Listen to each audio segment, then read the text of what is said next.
C'est une région française rurale où se trouve l'une des villes les plus importantes d'Europe. Elle a un patrimoine qui a marqué l'histoire des rois de France. Venez découvrir la région Grand Est dans cet épisode 172 du podcast Fluidité. Alors restez à l'écoute. Avant de commencer, je voudrais vous proposer une opportunité unique pour progresser en français si vous êtes intermédiaire, notre club VIP. C'est un club privé que j'ai créé, composé d'une grande communauté de plus de 450 apprenants, que je remercie encore d'ailleurs. Vous y trouverez des amis qui viennent du monde entier et tous ensemble, nous faisons des activités de pratique orale en groupe sur Zoom. De la lecture, des jeux, des quiz, des discussions sur différents thèmes, etc. Ces réunions sont organisées chaque semaine le mercredi à 18h30 et le vendredi à 18h, heure de Paris. Mais également le mercredi à 18h30, j'anime aussi un cours interactif pour expliquer facilement et clairement la grammaire du français. Nous avons un groupe Telegram pour discuter, partager et échanger où j'aide les apprenants en répondant à leurs questions évidemment. Le club VIP, c'est aussi des contenus exclusifs pour les débutants, tout mon podcast sans aucune publicité, des transcriptions bilingues pour comprendre rapidement ou encore des listes de vocabulaire PDF pour enrichir votre lexique. Tout le monde est bienvenu et vous pouvez rester autant de temps que vous voulez. Pour rejoindre le club VIP, cliquez sur le lien dans la description. Bonjour et bienvenue dans ce nouvel épisode où je vous propose de continuer notre tour de France de toutes les régions. Il nous en reste encore quelques-unes à parcourir. Aujourd'hui, on parle de la région Grand Est. Premièrement, on s'arrête quelques secondes sur son nom, puisqu'il y a deux mots, l'adjectif grand et le point cardinal est, E-S-T. Nord, sud, ouest, est. Quand le mot grand est suivi par un son voyelle, on fait la liaison avec un T, pas avec un D. En plus, l'adjectif grand fait partie de ceux qui se mettent avant le nom. Donc on prononce Grand Est. D'autres exemples, on dit un grand appartement, un grand événement, etc. Ensuite, comme son nom l'indique, la région se trouve dans l'est de la France, au nord-est, plus précisément, à l'est de Paris. Et comme d'autres régions, le Grand Est est le résultat de la fusion de 3 régions en 2015, l'Alsace, la Lorraine et la Champagne-Ardenne. Elle est composée de 10 départements au total, qui sont des sous-divisions de la région. C'est la seule région qui partage ses frontières avec 4 pays, la Suisse, l'Allemagne, le Luxembourg et la Belgique. La préfecture du Grand Est est Strasbourg, dont on va reparler un peu après, une ville assez connue, surtout des Européens. On y trouve un peu plus de 5 millions d'habitants pour un territoire assez grand, donc à une densité de population moyenne. Les habitants sont majoritairement concentrés à l'est, en Alsace, autour de Strasbourg et de Colmar. Dans la région, il y a une chaîne de montagnes qui s'appelle les Vosges et qui fait partie des principaux massifs montagneux du pays. Au sujet du climat, on est dans le nord-est de la France, donc loin de l'océan et des mers, ce qui donne des températures assez froides l'hiver, surtout dans les montagnes, et moyennement chaudes l'été. Par exemple, les gens du sud de la France auraient du mal à supporter le froid hivernal de cette partie du pays. Alors, quelles sont les particularités de cette région ? Bon, quand vous avez entendu Champagne-Ardenne, je suppose que vous avez reconnu un mot mondialement utilisé, le champagne. Et oui, c'est dans le Grand Est que le vrai champagne est fabriqué. L'une des boissons les plus connues au monde vient de cette région, majoritairement du département de la Marne, à 150 km de Paris. Le champagne, c'est donc un vin effervescent, ce qui veut dire qu'il a des bulles qui viennent du CO2 qu'il y a dans la bouteille. Mais c'est surtout une boisson de prestige, plus chère que d'autres vins effervescents en raison de sa haute qualité. Pour créer le champagne, il y a des lois et des normes strictes pour ne pas qu'il soit imité ou copié. Il doit être fait dans la région Champagne et avec des méthodes précises, comme la cueillette qui est obligatoirement manuelle, donc à la main, pas avec une machine. La cueillette, c'est l'action de cueillir, donc de récolter les fruits de la plante. Et pour le vin, on dit aussi des vendanges. Du coup, le champagne est un secteur économique important de la région Grand Est. En 2023, environ 300 millions de bouteilles ont été fabriquées, dont 57% ont été exportées à l'étranger. Et ce sont les États-Unis qui sont les plus gros importateurs, suivis par le Royaume-Uni et le Japon.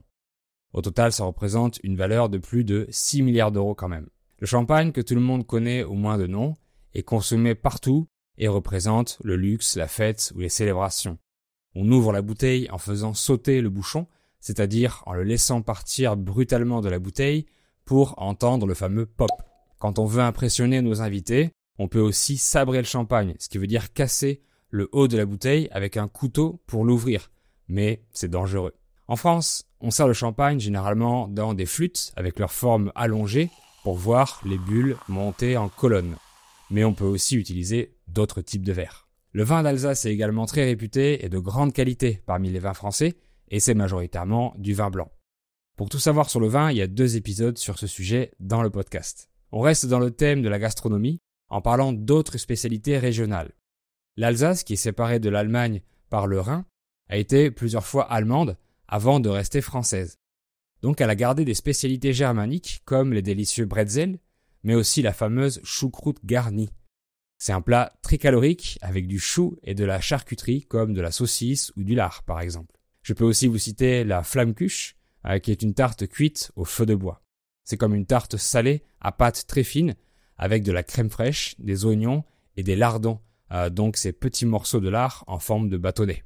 Toujours en Alsace, on trouve aussi le Kuhgloff, qui est un gâteau brioché moelleux, sucré ou salé. Moelleux, ça veut dire très très très doux. Ensuite, je dois vous parler d'un plat qui vient de Lorraine. C'est la quiche lorraine.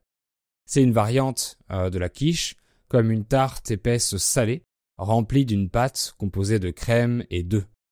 Ici, œufs, c'est le mot œuf au pluriel.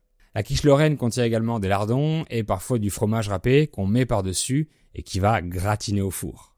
La quiche lorraine est un grand classique de la cuisine française que vous trouverez partout dans le pays, pas seulement dans le Grand Est. Il y aurait encore d'autres spécialités culinaires à évoquer, mais je vous ai parlé des plus célèbres.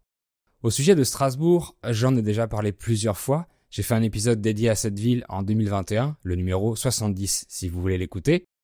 Et ensuite, fin 2022, je vous ai raconté mes vacances à Strasbourg dans un autre épisode, mais aussi un vlog. Strasbourg est donc la préfecture de la région Grand Est.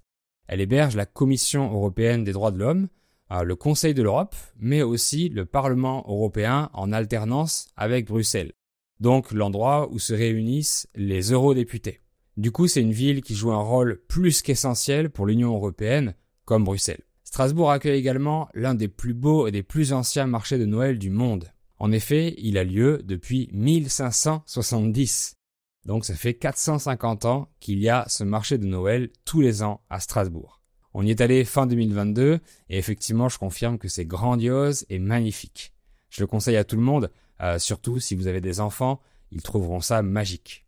Et quelques jours avant Noël, le 6 décembre, on organise une grande fête dans quelques villes du Grand Est, la Saint-Nicolas. Il y a des défilés et des parades où on peut voir Saint-Nicolas, le patron des enfants, ce personnage qui a inspiré le Père Noël. À Strasbourg, il y a aussi la fameuse cathédrale qui était à l'époque l'édifice religieux le plus grand du monde. On peut la visiter, y monter tout en haut, et à l'intérieur, il y a une belle horloge astronomique. Une autre cathédrale emblématique de la région Grand Est, c'est celle de la ville de Reims. Premièrement, parce que c'est l'une des plus belles œuvres de l'art gothique. L'édifice est magnifique et totalise plus de 2000 statues. Deuxièmement, parce qu'elle a marqué l'histoire du pays, puisque c'est dans cette cathédrale que presque tous les rois de France ont été couronnés et sacrés rois, ont été déclarés officiellement rois. C'est notamment dans cet édifice que Charles VII a été sacré grâce à la persévérance de Jeanne d'Arc. Le Grand Est, c'est aussi une région assez rurale dont les terres agricoles représentent 60% du territoire.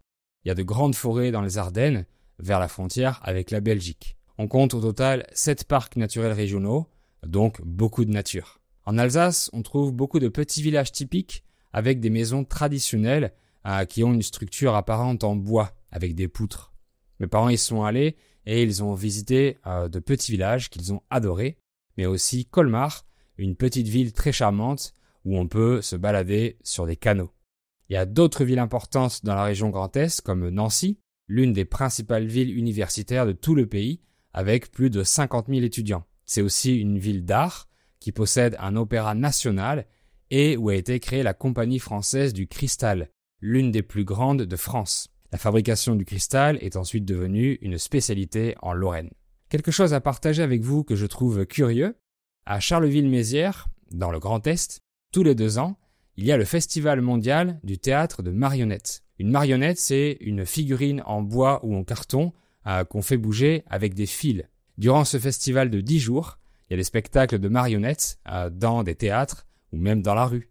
Toujours côté culturel, la région Grand Est est le lieu de naissance de plusieurs grands hommes français, comme Jules Ferry, un homme d'État qui a rendu l'éducation nationale gratuite, obligatoire et laïque à la fin du XIXe siècle. Verlaine et Rimbaud, deux grands poètes français, sont également originaires du Grand Est. Écrivez Verlaine ou Rimbaud dans les commentaires si vous voulez un épisode sur l'un ou sur l'autre ou sur les deux. En résumé, le Grand Est est une région partagée entre des cultures latines et germaniques.